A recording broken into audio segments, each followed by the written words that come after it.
Assalamu alaikum. Hey guys, my name is Kendall Noor Roy. You can call me Kendall Noor Roy. They're all my names. I'll respond to all of them. And today we're going to have a bit more of a serious chat in a spinny chair. Oh goodness. Today we are going to have a bit more of a serious chat that is making me slightly uncomfortable, if you can tell. So all of you guys who may have gone back to my very first video, which was like a year ago now, you might be wondering where my Morocco vlog is. Now in that first video I said, hey guys, I'm going to Morocco, I want to start making more travel videos, and then there was nothing until I did a Q&A, and I was getting ready to move. It was a few months later, and then the channel has sort of gone from there. So some of you guys have said, hey, like, we missed the travel vlog, we wish we could have seen it, etc, or asked, you know, what happened. And today I'm going to talk about why I didn't go to Morocco last year and what happened. And this is something that I've been saying that I was going to talk about for a long time. Haven't done it, and now I'm going to do it. I don't really know where to start with you guys. Okay, so a lot of you guys know that I have a GI condition. GI stands for gastrointestinal, and that's something that we can talk about on another day because that's another very long conversation that we can chit-chat about.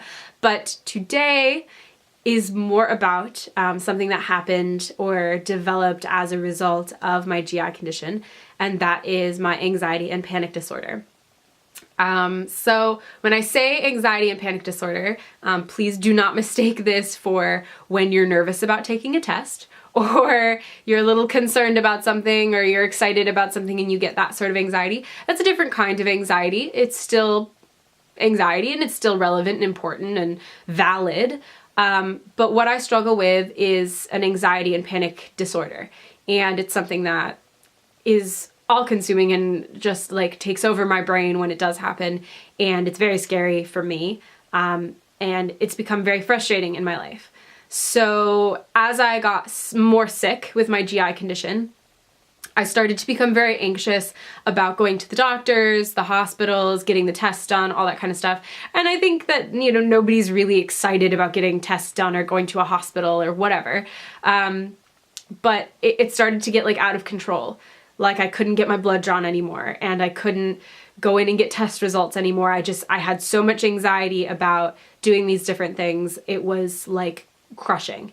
And that anxiety started to filter into one other aspect of my life, and that was traveling. And that was really hard for me because that's my life. Those of you who know me in real life know that I grew up traveling. My mother is just a complete wanderlust travel lover. She took me out of school every single moment she could to have me on the road, traveling, experiencing new cultures, learning new things, and I love her so much for that. I had such an amazing childhood, and I'm like incredibly grateful for that, alhamdulillah. But those of you who know me will also know that when I got ill, I couldn't travel. I was very sick, and like I said, that's a story for another day. But when I started to get a little bit better and I had the opportunity to travel, of course I wanted to take it. And the first trip I went on was great. I went to Hawaii. You guys might have seen that vlog back on my old channel. I don't have that vlog up anymore because there are 2 clips in it, or 3 clips in it, where I don't have a scarf on and I have my hair down. So I'll consider editing those clips out. If you guys would really like the Hawaii vlog to come back up, you can let me know down in the comments below. I could just chop those bits out of the vlog, but that's why it got taken down. So I went to Hawaii in 2014, in July of 2014, and it was great. I had no anxiety. I got on the plane, I felt good. I went to LA, I stopped, I saw some friends, and then I went on to Hawaii. Then we went to Oahu first, then we went to the Big Island. It was great. Awesome, wonderful. Came home, was super sad, missed Hawaii. Whole other story. Then I went to Turkey in October of 2014, and that was the first time when I had really severe flight anxiety. And it came out of nowhere. I wasn't expecting it because, like I said, only a handful of months before I had flown to Hawaii, which is like an equally long flight. It's like 12 hours to Hawaii from New York. And Turkey was only like 8 or 9 from New York, something like that. And I was just going to the airport. I got to the airport, I started getting kind of nervous. at the terminal, and like we were late to the flight, so everything was kind of rushed, and I thought that's why I was feeling anxiety. I was like, oh, we're super rushed, and that's why I'm like all weird and sort of squirrely. And we got through TSA. TSA gave me a hard time, which did not help. I was like, I have to go, my mom is leaving. And TSA finally let me through, and we got to the gate, and we had like maybe 10 minutes to spare. And I just remember it hit me like a wall, and my brain was just like, you are not getting on this plane. And I was like, oh my gosh. And I just turned to my mom and I was like, I can't do this. And she's like, what do you mean you can't do this? And I was like, I can't get on this plane.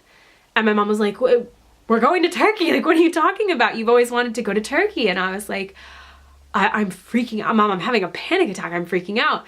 And I've dealt with the anxiety that I had while I was dealing with doctors and things like that. So I've learned various techniques like square breathing and, you know, being able to control myself from hyperventilating or over-oxygenating. So I wasn't hyperventilating in the way that you might, you know, picture a panic attack, like in a movie or something. I wasn't, you know, I wasn't doing that. I wasn't whatever, but it was internal that I was panicking. I started to cry. And I just had this like overwhelming feeling throughout my whole body that if I got on this plane, like something horrible was going to happen to me. And after a lot of time dissecting this afterwards, I've come to sort of the understanding with my doctor and with myself that a lot of my anxiety stems back to my GI condition. You know, I got sick very abruptly in my life. And when I got sick, and it changed the course of my entire life, and I had no control over it. And when I go into a plane setting, I again am in this setting where I have no control over myself. You know, we're up in the air flying to a new country or wherever, and I can't get out of the plane. I can't be like, hey, can we stop? I want to get out and take a walk, you know? I'm in this little sort of capsule, and I have no control over myself. That's what it feels like for me. And that is very triggering for me.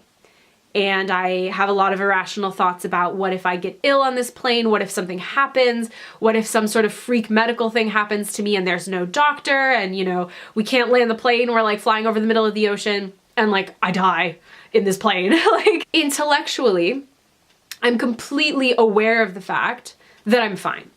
Nothing's gonna happen. I'm gonna be fine. I'm gonna get on the airplane. I'll probably be uncomfortable because of my anxiety. I'll get to where I'm going. I'll have a great time. I'll come home. It'll be great.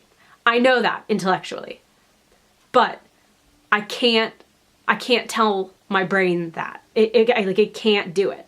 I just sat there at the terminal in JFK, and I remember we were sitting in that like front row of seats and facing the boarding door, and everybody's going in, and my mom is just staring at the side of my head, like blazing a hole through my head with her laser vision. And she's like, what are we doing? Are we getting on the plane? Are we not getting on the plane? And I was like, I was just crying, and I said, okay, like we gotta do it.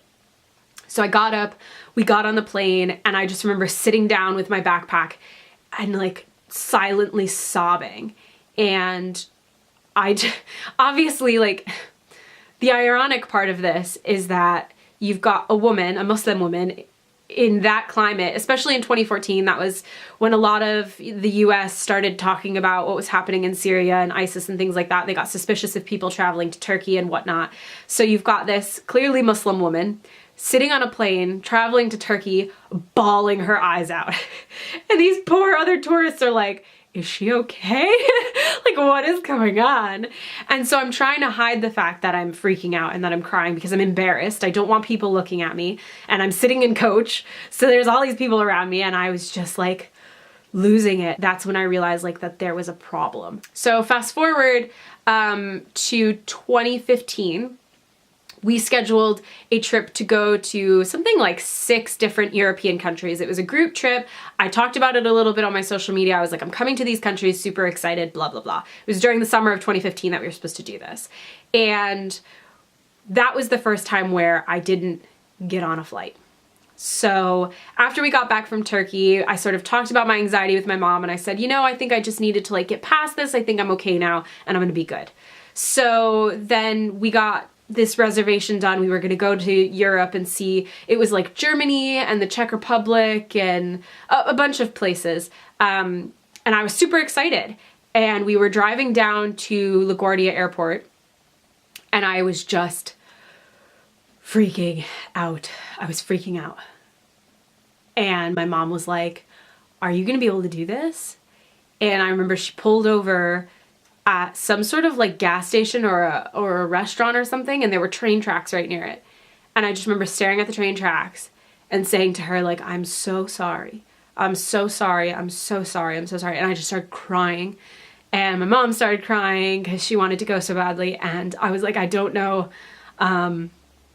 why I can't do this. I don't know. I just can't. My brain feels like it's short-circuiting. It's really hard for me to articulate myself when I am having these anxiety and panic attacks.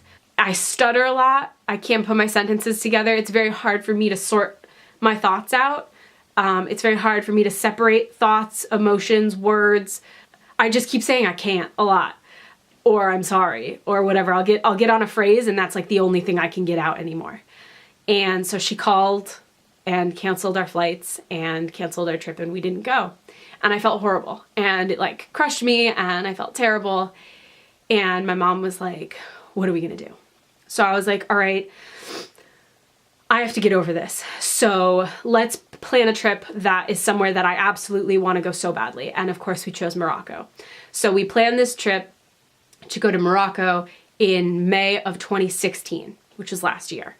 And my mom was like, why don't we try to do a smaller trip before that so we make sure you can get on the plane? And I was like, okay. So for my birthday, which would have been January 2016, we decided we'll go to California. We'll do some stuff over in California. We'll go to places we haven't been to, and we'll do that for my birthday. And that time came, and the same thing happened. We actually tried to fly out of our local airport so that I would have a little less stress. Still couldn't do it. Couldn't get on the plane. I couldn't do it. Horrible. Crying. Terrible. Horrible. So then I assured her, I was like, I have to go to Morocco. I can't not go to Morocco. And that time came, and I got all the way to the airport that time in New York City. And we got all the way to the check-in desk, and I wouldn't give the woman my bag. And I just froze. Like, I froze, guys. And like, I couldn't do it. And I shut down, and I was like, I'm so sorry. And we probably stood there for like 2 hours because it was crazy. Our flight actually ended up getting delayed. So the woman was like, if you want to go like stand over there and like think about it, you can do that and try to like work through your feelings or whatever. And I was like, okay. And I just, oh my God. Like, it was definitely the worst moment of my anxiety ever. Like, looking at my mom and knowing how much it mattered to my mom to go to Morocco, and knowing that I was stopping her from doing that because I begged her. I was like, please just go without me. And she's like, I'm not going to go without you. And I just couldn't do it. I wanted to do it so badly, but my brain would not like let me do it. And it was like the most horrific feeling in the world. Like, it was so hard. And it was so hard to see my mom like as upset as she was and just like crying and stuff. And anybody who knows me in real life knows that my mom is like my best friend. I felt like in that moment that I would never travel again. I'd never travel anywhere that I wanted to go on a plane. I would never get on a plane again. I would never be able to do this stuff, and I would just be a prisoner to my own anxiety. And we went home, and my mom was so amazing and loving and never made me feel bad for what I had to do or the fact that I had anxiety. She never shamed me for my anxiety. She was so amazing. Like, she just is the most amazing human that's ever existed, you guys. We took a long time after that to think about this. I started seeing someone again. I had seen someone before, you know, a counselor, a therapist, a psychologist, also a psychiatrist, to talk about my anxiety and panic, and it just didn't seem to do much for me. I didn't want to try medication because I have anxiety about trying new medications, which goes back to my GI condition, which is all very ironic. I know. Take a moment to laugh with me about how my anxiety is so bad that I need medicine that I can't take because I have anxiety about taking new medicine because of the experiences I've had with my GI condition, which gave me the anxiety. I know, it's great. I went back and I started speaking to somebody, and you know, started opening that dialogue up with my mom again. Over the last year, I didn't talk about what happened when I didn't go to Morocco, obviously, because of how I'm talking about it right now. It's very hard for me to talk about. And I felt a lot of shame at the time. I felt really embarrassed because I saw, you know, all my family and friends can just get on a plane. It's like getting in a car, you know, and I felt so dumb that I couldn't just get on a plane. Especially because I had flown my whole life. I grew up traveling and on planes my whole life. And only now, at this age, was I having an issue with it. And it was just like, what the heck? Why is this happening? And I just felt so ridiculous, and it was so embarrassing to come home and have to like pick up my mom's dog from my grandparents' house because, you know, they were going to babysit him, and, you know, we had to pick him up and pick up my cats and, you know, tell everybody, oh, our neighbors, you don't have to get the mail for us. We didn't go. And, you know, I had to tell everybody. I freaked out. I couldn't get on the plane and we didn't go. And it was just really embarrassing.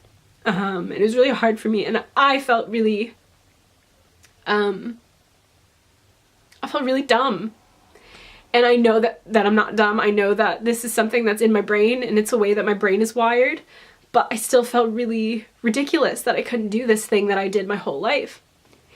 And so my mom and I have taken the last year, and I've been working on it really, really hard. And we worked out a really good line of communication. We talked about what I need when I go to these places. I did some exposure therapy of going to airports and just like sitting in airports to try to get like more comfortable with the environment and not have such a high level of anxiety when I first get there. And we rescheduled our trip to Morocco for this May. So we actually leave for Morocco in 49 days. And I'm so excited and so scared all at the same time. Lot of feelings. I don't know if I can talk about this without crying. I'm trying really hard. For those of you who don't know, my mom was adopted, and it was a closed adoption, and she didn't learn anything about her parents. So as the years went on, DNA testing came around, and it was the first opportunity my mom had to kind of find some things out about her genetics and her DNA and her lineage and things like that. And so me, my dad, and my mom all got DNA tests, and we got them done. And my mom found out that she is Northern Moroccan. And finding that out is so exciting in so many ways, because it's just one small piece of what makes her who she is, but it is something that she never knew.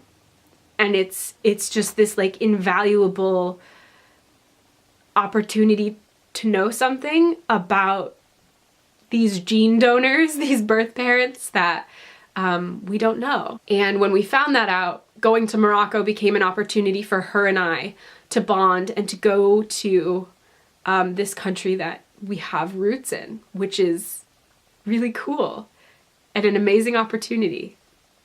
And it's even more unique because it's something that her and I can share.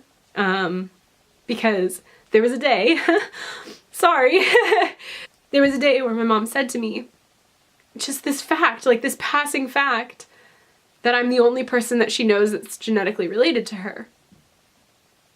And I just like sat on that and I was like, whoa, I never realized that, you know? And of course this isn't to ever downplay the relationship that she has to her parents that raised her, and my grandparents. They're the most incredible human beings. I'm like so incredibly grateful that they are my grandparents. I would not want anyone else to be my grandparents. She would not want anyone else to be her parents. But it is a strange reality that I'm the only person that she knows that's genetically related to her, because I'm her baby. And she's my mama. And that's really special. And so to be able to go to this place where we both have roots, and it's just us who have these roots in our family, is just like this really, really special experience for us. But it is, again, having to face that same anxiety of getting on the plane. It's a battle against my brain. It's a battle against this weird broken circuit in my brain. It's a challenge to have to rewire the way that I think, and to be able to find within myself and my support system a way to get through this.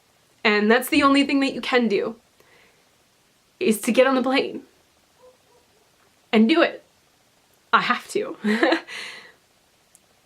This trip means so much, not just on a cultural level, a roots level, a mother-daughter bonding level, but also on a mental health level for me.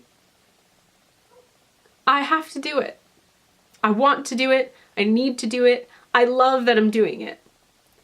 And I'm scared that I'm doing it, but I have to do it. And I decided that I wanted to share this experience with you guys. YouTube isn't always the kindest place in the world, but at the end of the day, this is a platform where people can connect, and especially people who have similar challenges in life. I hope that this video is going to connect with some of you guys out there that struggle with your own issues like anxiety and panic disorder, to see someone go through their own experiences. This is me sharing my journey to Morocco, from now to getting back, through the anxiety, through everything, through all the ups and downs that are gonna come. I'm gonna share it with you guys. I'm gonna get through this. I'm gonna get through it with myself, with my mom, and with you guys.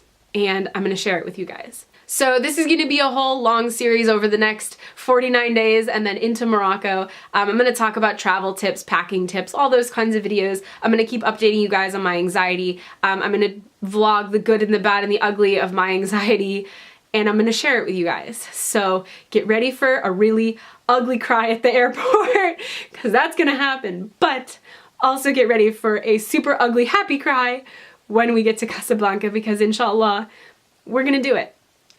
I'm gonna do it this time, and it's gonna be amazing. Sorry.